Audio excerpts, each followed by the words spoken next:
ശശി തരൂർ ഇപ്പോൾ കോൺഗ്രസ് വിടുമെന്നും ഒപ്പം കൂട്ടാമെന്നുമൊക്കെ ദിവാസ്വപ്നം കണ്ടിരിക്കുകയായിരുന്നു CPM-ഉം LDF-ഉം.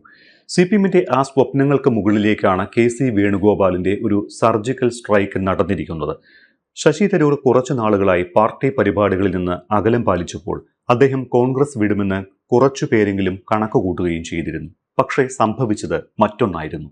KC വേണുഗോപാൽ ശശി തരൂരുമായി ആദ്യം ചർച്ച നടത്തുന്നു. തരൂരിനും പാർട്ടിക്കും ഇടയിൽ നിലനിന്ന ആശയക്കുഴപ്പത്തിന്റെ മഞ്ഞൊരുക്കുന്നു.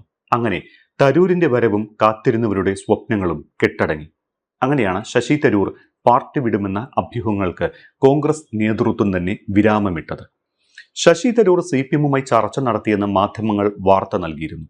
അടുത്തിടെ നടന്ന നിരവധി പാർട്ടി പരിപാടികളിൽ ശശി തരൂരിന്റെ അസാന്നിധ്യവും ശ്രദ്ധേയമായിരുന്നു. ഇതാണ് തരൂർ കോൺഗ്രസുമായി അകന്നുവെന്നും വൈകാതെ തരൂർ പാർട്ടി വിടും എന്നുമുള്ള ഊഹാപോഹങ്ങളിലേക്ക് എത്തിച്ചത്. ഈ ഊഹാപോഹങ്ങൾക്ക് കോൺഗ്രസ് മറുപടി നൽകിയത് ചില ചിത്രങ്ങളിലൂടെയായിരുന്നു.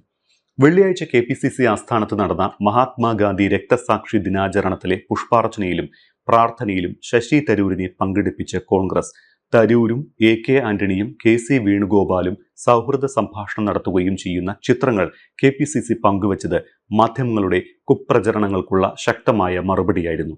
സമീപകാലത്തായി ശശി തരൂർ പാർട്ടിക്കുണ്ടാക്കിയ പ്രതിസന്ധി ചെറുതൊന്നുമായിരുന്നില്ല. നേതൃത്വത്തിന്റെ അഭിപ്രായങ്ങളോട് വിയോജിച്ച് ലേഖനങ്ങൾ എഴുതിയും പാർട്ടി നിലപാടിന് വിരുദ്ധമായി പ്രധാനമന്ത്രി നരേന്ദ്രമോദിയെ പ്രകീർത്തിക്കുന്ന പരാമർശങ്ങളും അത്തരം ലേഖനങ്ങളും വലിയ വിവാദങ്ങൾക്ക് ഇടവരുത്തി. തരൂരിന്റെ ലേഖനങ്ങളും പൊതുവേദിയിലെ മോദി സ്തുതികളും കോൺഗ്രസിനെ പ്രകോപിക്കുകയും ചെയ്തു. പാർട്ടിക്കാരിൽ പോലും തരൂർ BJP-യിലേക്കാണോ എന്ന കടുത്ത അഭ്യൂഹങ്ങൾ പരക്കാനും അത്തരം വിശ്വാസം അരക്കിട്ടുറപ്പിക്കാനും ഇടയാക്കി. പാർട്ടിയിൽ തനിക്ക് കൂടുതൽ പരിഗണന വേണമെന്ന പരാതി തരൂരും പാർട്ടിയിൽ ഉന്നയിച്ചു. കൊച്ചിയിൽ നടന്ന കോൺഗ്രസ് മഹാപഞ്ചായത്തിൽ സംസ്ഥാന നേതൃത്വം അവഗണിച്ചു എന്ന ആക്ഷേപം തരൂർ ക്യാമ്പ് പ്രചരിപ്പിക്കുകകൂടി ചെയ്തത് തരൂരും കോൺഗ്രസുമായുള്ള ബന്ധം കൂടുതൽ വഷളാക്കി. അപ്പോഴാണ് മുട്ടനാടുകളെ തമ്മിലടിപ്പിച്ച് ചോര കുടിപ്പിക്കാൻ വെമ്പുന്ന കൗശലവുമായി CPM കളത്തിലിറങ്ങുന്നത്. കോൺഗ്രസിനെയും തരൂരിനെയും തമ്മിൽ തെറ്റിച്ച്